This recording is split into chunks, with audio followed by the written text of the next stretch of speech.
Hails and welcome to Rauta's duel review. This time it's all about atmospheric black metal, this time from Sweden.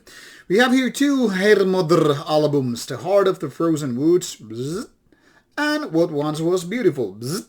This one is a reissue, remastered one from a few years ago, 2015 or around that line, and this one is 2021 compilation, featuring 4 different EPs, which are all more than long enough to justify their own thing. What is funny though, that this one with 4 tracks is about 66 minutes, whereas this is more than 70 minutes. So more than a handful or two of atmospheric black metal. Now, let's start with the older one, the reissue one, because this is, after all, somewhat of a duel. Which one is better? Of course, both of these releases are roughly the same. I mean, Hermodr is one of those black metal projects from Sweden that keeps releasing more than one album every year, and there are already dozens and dozens of releases. This one comes without a booklet, so it's just this nice looking digipack, but no lyrics whatsoever. And then we have this 4 EP compilation.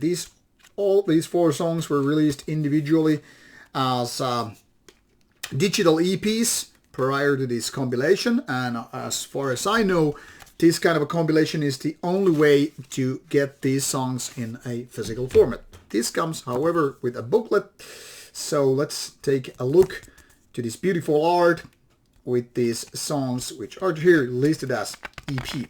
All music and lyrics by Ruffen, the only man in the band. So we could safely say this is one of those so-called bedroom black metal bands. That means home recordings and all that stuff. Some might be actually done in a proper studio. We don't deny that possibility, but it's a kind of a box. You're kind of bound to put these kind of bands or projects, solo projects, which feature only one artist in question and doing all the music and all that stuff. Hermodr is now 10 years old. Congratulations for accomplishments. And if we take a look, this is kind of a big one. Like, wow.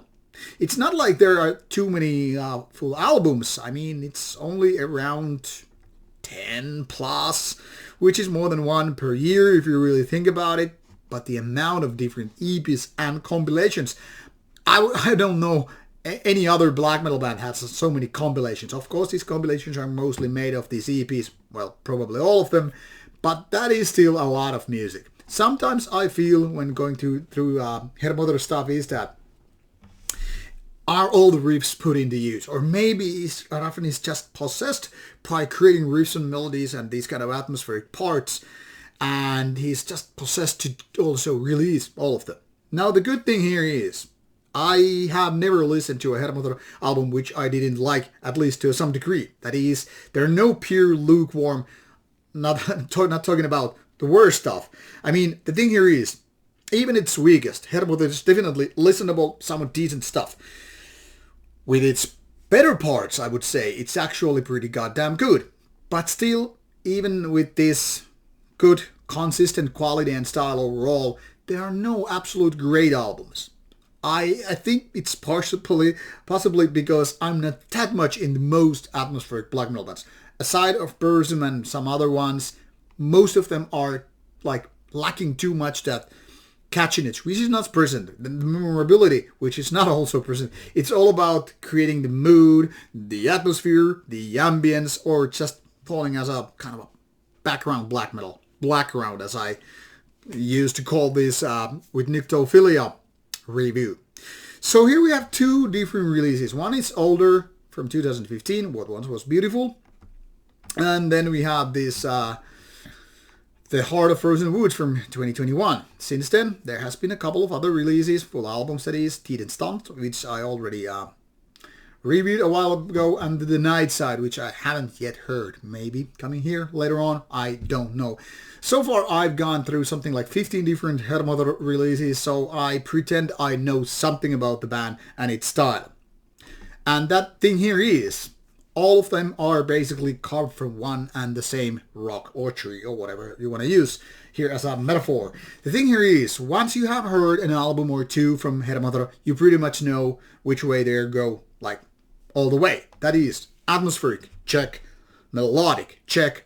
Melancholic, mostly, check, etc. Most of these songs also have quite a little of lyrics and, vocals. So it's more like 2/3 of atmospheric instrumental black metal and 1/3 of black metal with singing and all that stuff. These are, of course, only ballpark numbers, not saying it's literally like that.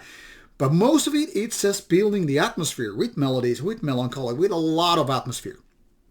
And for some people, I mean the fans of the given style, this is a blessing indeed. Because once, like said, you have figured out that you like certain album or two, you're pretty much bound for it all. And then you have plenty of good stuff coming away. Now, if you are, however, allergic to this kind of stuff, the train goes other way around.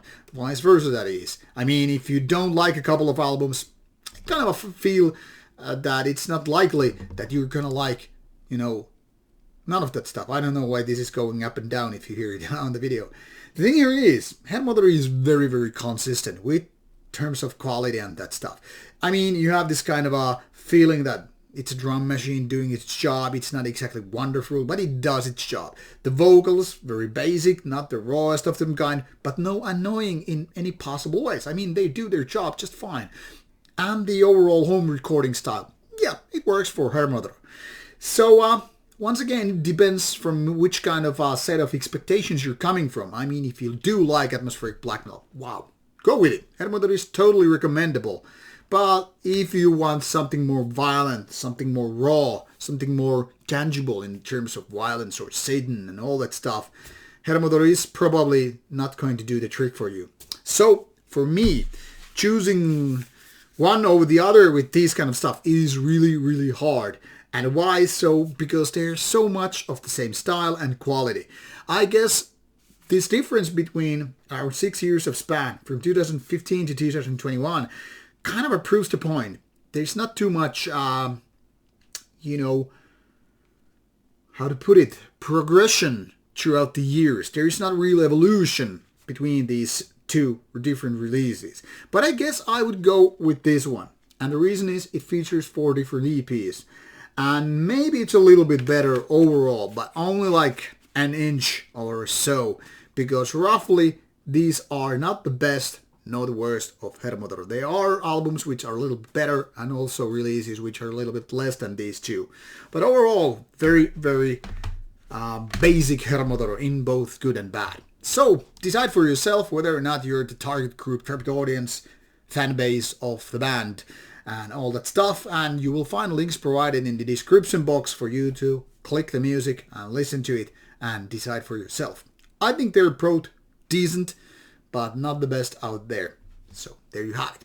Thanks for watching the review. Should you have comments or questions, put them in the comments box below and I'll get back to you. Cheers!